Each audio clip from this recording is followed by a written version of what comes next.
All right, good morning, getting all set up, have my coffee, dogs are taken care of, and I really miss my booth today. I miss my whisper room. I can't wait to get that resurrected and get back in the booth, back where I belong. Dun dun dun.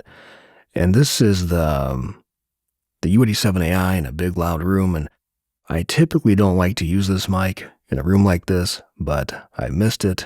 I missed the king of voiceover gear. I missed the old man. I missed the daddy. So it's going to be a lot of reverb. It's going to be loud, reflective. My voice is bouncing off everything in this fucking room, but oh well. I have software to make it sound maybe better, but not really. Lots of artifacts and lots of muffled bullshit. So, anyway, I wanted to just casually play it today, play it loosely, and just read and just mess around. All right, here we go. This is Bellflower. On the way back from the grocery store, I watched a man throw a grenade at a group of cops. No open fire, no explosion, just a dead bomb on a dead afternoon. In many numbers, the cops took him down, hauled him away from there. Back at the house, I stayed inside, and on the TV there were even more cops, this time in a canoe paddling into a swamp in Georgia, where out in the middle a large and shirtless black man, under the impression that he was Christ, tried to drown a baby boy. He held him under while a deputy cracked him over the head with an oar, snapping it in two. They wrestled the boy from death.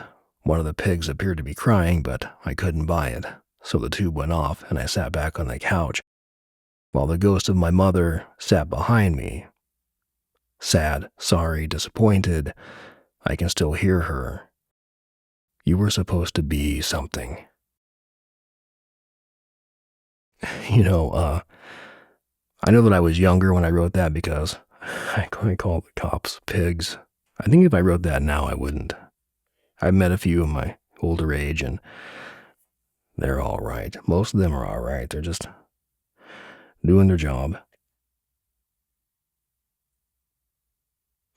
A job I wouldn't do if you tripled their pay. All right, so this one is called In Our Youth. And all of these are, probably a lot of these are younger. Everything you wrote is something you wrote when you were younger. I'm riffing off a Mitch Hedberg line, but it's true. But this one is, There Goes the Frog.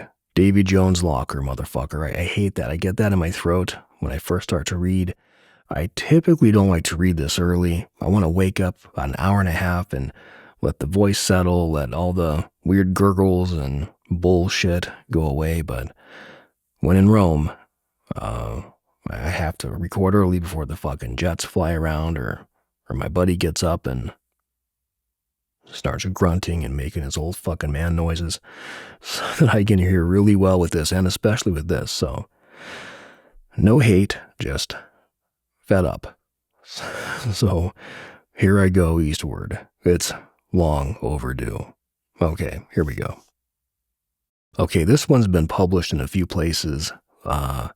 It's an old poem, and this is an old file. It's a poetry book that was put together. It's like 226 of the poems I've written, and I think that a lot of us begin as poets, and a lot of people just stay poets, which is beautiful. But I think it was Faulkner who said novelists are just failed poets, right?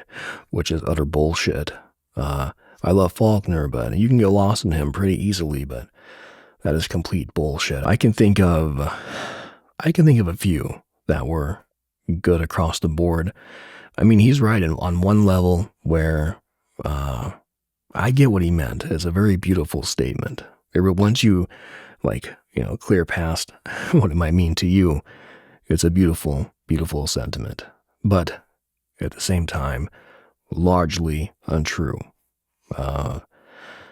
I mean, I can think of a lot of poets who wrote beautiful novels, and I can think of some beautiful novelists who wrote mediocre poems. So maybe Faulkner was onto something, but I just think that when you generalize like that and you put a stamp on something, and for people who don't appreciate the resilience in a comment like that and the interpretation and what it's really meaning, you can go like, yeah, that's true. But it's not true. It's bullshit. Okay. I can't say for sure where my strong suit is with work. I mean, I began writing poetry. I was inspired by the greats, but I also didn't want to write like them. But I liked the feeling that they gave me. I think I kind of sublimated that feeling into my own stuff, which is what you must do. You have to start somewhere. And this is one I wrote when I thought I was getting older.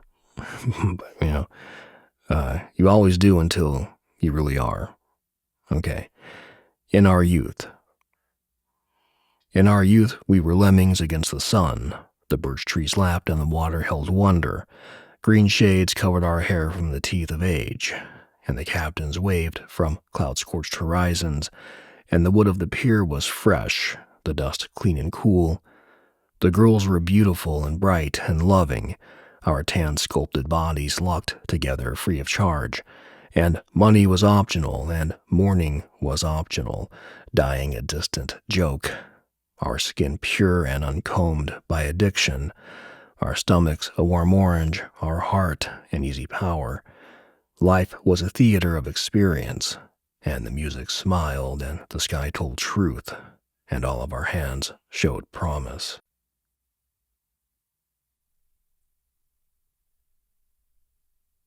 Yeah, I think that was published in like one anthology, one book somewhere, a collection somewhere, an online magazine.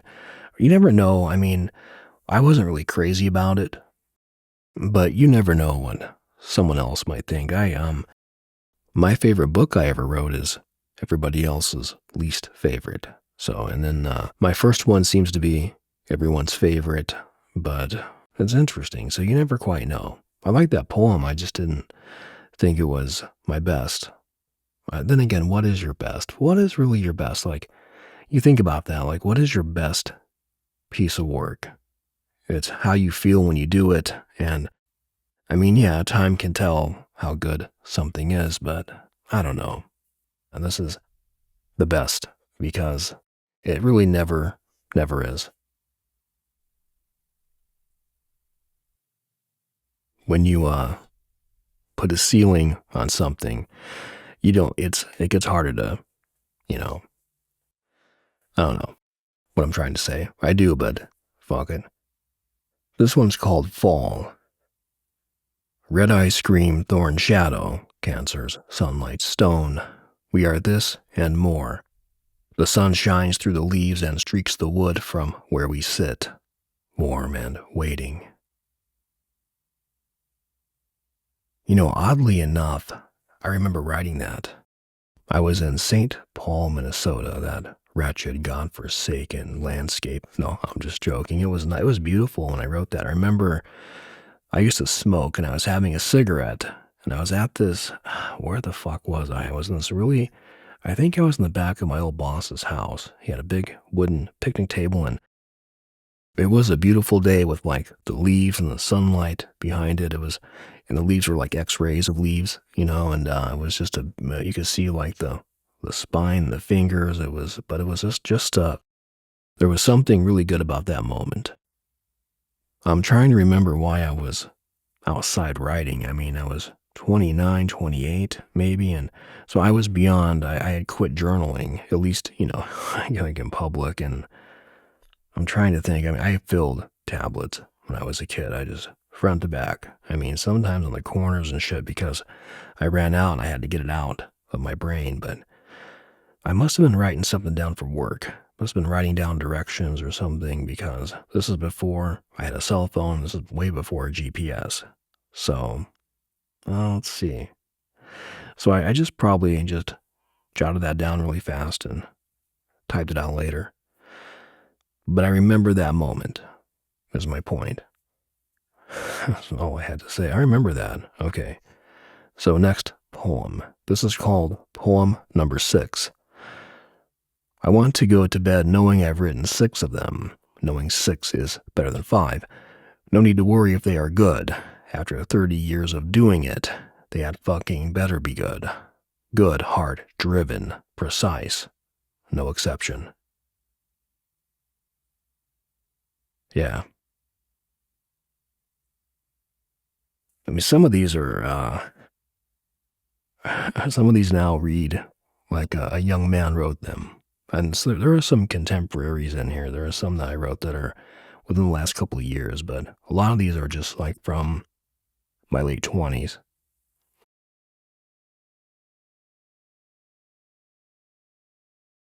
Which, by the way, is not a bad thing because, I mean, fuck, Schopenhauer wrote his best work by 27. But, I mean, that's Schopenhauer. That's like putting the fucking, a fleck of dog shit next to Jupiter, comparing my work to his. Okay. And, my heart is a black man with a gun in his back. My heart is a pigeon frying on the shoulder of a statue. My heart is a blade against a brick wall. My heart is an unexplained pain in the groin. My heart is strands hanging from a creature's fang. My heart is a miracle whip in an Alabama fridge. My heart is green in a dark green world. My heart is an overprotected pimple on my eyebrow. My heart is a broken pack of smokes. My heart is 4,000 confusing pages. My heart is a joke at the end of a serious movie. My heart is static on the radio. My heart is a fish broken in half by a boulder. My heart is an overworked, protruding sexual organ. My heart is dust on the Vegas Strip, piss on Massachusetts Avenue, strewn entrails on Ming and Bakersfield. My heart is right in a gay universe. My heart is a human spine at the bottom of Elliott Bay in February. My heart is a semi in Tampa, a pheasant's heart blown to bits in the shrub. My heart is a pimp at Walgreens. My heart is a long scream after the slip on the edge. There's so many on here. Some I don't feel like reading. This is the first poem I ever wrote. And I was, hold on. This is so funny to me. This is the first poem I ever wrote in my life. And I was, as far as like a real poem, not some journal, blah, blah, blah. I typed this out and I had lost my first girlfriend. I mean, by that I mean she dumped my ass. I was, which is, I don't blame her. Looking back on it, I would have too, but I met somebody a while down the road, and it had been a long time since I'd had that. I met this girl named Sarah. I know her last name, I'm not going to say it here, but she was Italian, she was beautiful, we were both young and sexy, and we, but she had a fella back east, kind of, they were off and on, she was in college, and you know the deal, right? But we just, we connected hard, we fell hard for each other for the short time we had. By the short time, I mean like a couple of dates, and, but we were in the park and it was just this like, it was just this moment that just kind of, fucking stamped itself across my whole being, like in my soul, like just boom. And it just never left my psyche. I don't know what she's up to. I think I looked for her one time like 15 years ago, and I think she married some rich guy and she owns a cheese shop somewhere like in San Francisco. Who fucking knows? But we were in the park and we were hanging out, and she was just so damn sweet to me and so nice and so full of, I don't know, just we admired each other. I mean, on every level. And so she went back to, you know, her thing, and I just, what did I do after that? I think I went to Alaska to work on the fishing boat. Yeah, I did. Shortly after that, not because I was fed up, just because the opportunity presented itself, and I said, "I can risk my life at sea. Let's go." All right, this is called "In the Park with Sarah." Since the last burning experience, you've come the closest, mentioning all my good sides only. Good enough. Yeah, yeah, it was. After hearing what a piece of shit you are and why you're not with somebody anymore, it's nice to have somebody go, hey, you're all right. Or more than that. You know what I mean. It always, ugh.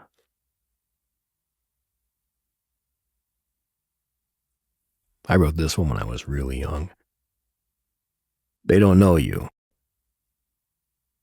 They do not lay awake in fear. They do not make themselves sick with disgust. They do not question the powers aligned against them. They do not tire of victory. They do not see themselves in the grave. They do not paint the grass with sweat. They do not worry about suicide. They do not fear the unexpected. They do not read the giants. They do not hunger for life. They do not sip wine with their failures. They do not see you, your back pinned against dying pepper trees. They do not hear the trigger pulled at birth from across the oceans. They do not battle sleep. They do not seek knowledge for their own gain. They do not continue on when their own have stopped.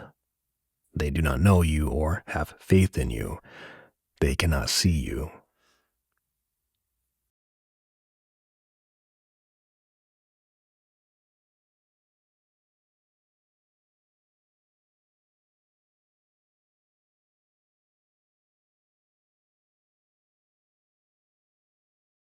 This one is called 7 a.m. And this this is again from many years ago. I was living in a warehouse in East Peoria. The circumstances that took me there were horrible, but I made the best out of it. And I had this crazy boss.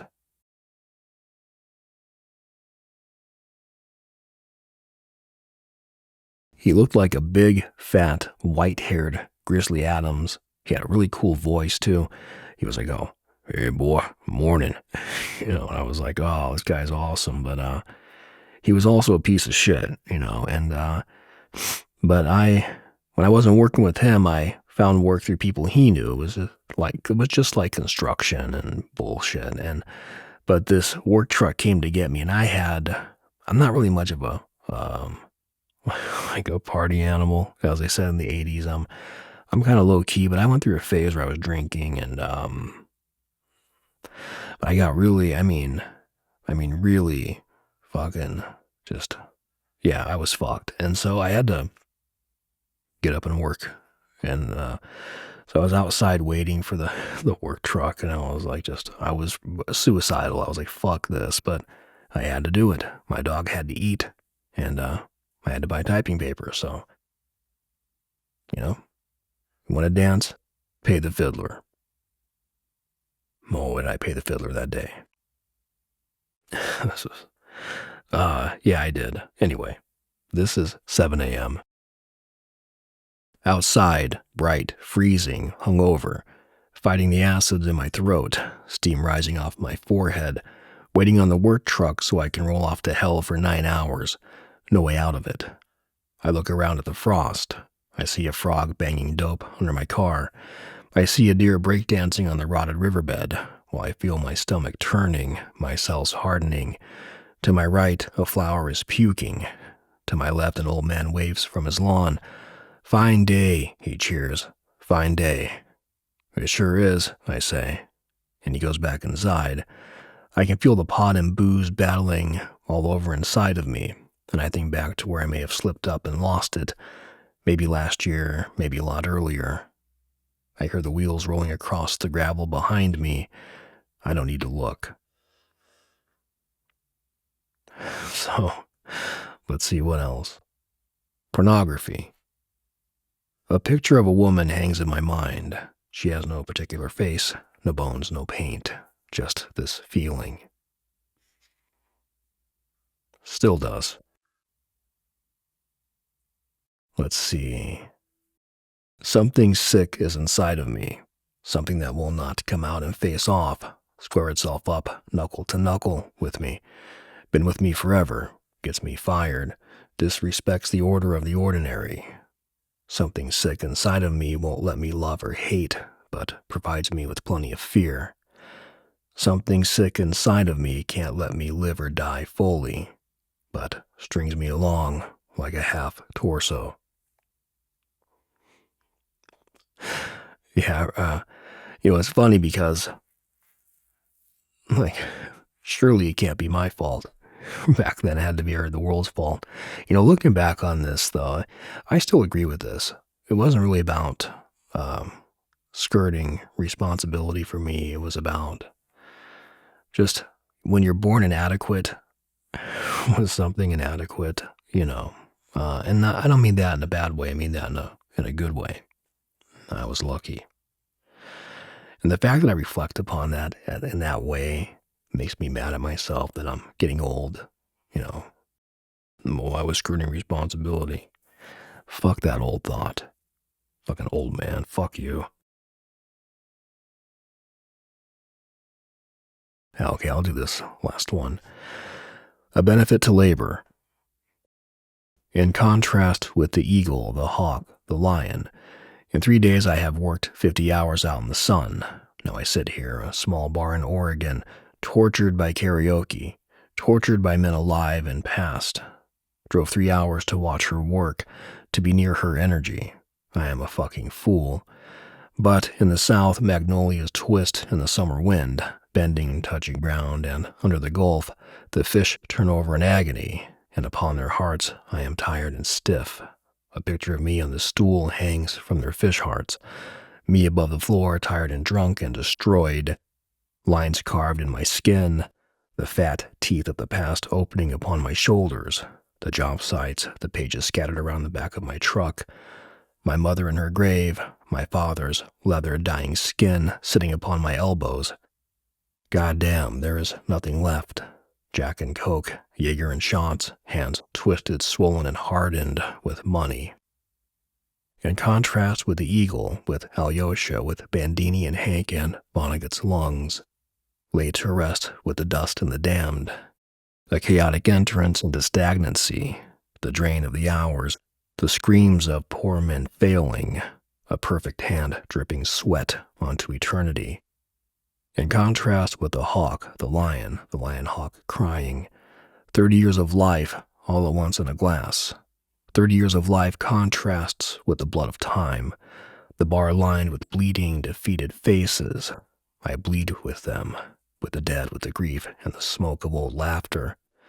My love walks away, sorrow blends against loss, and I have called it quits here in a bar, a small town in Oregon, in contrast with the fish heart, the woman, the bleeding eye watching me through the mirror, mine and yours.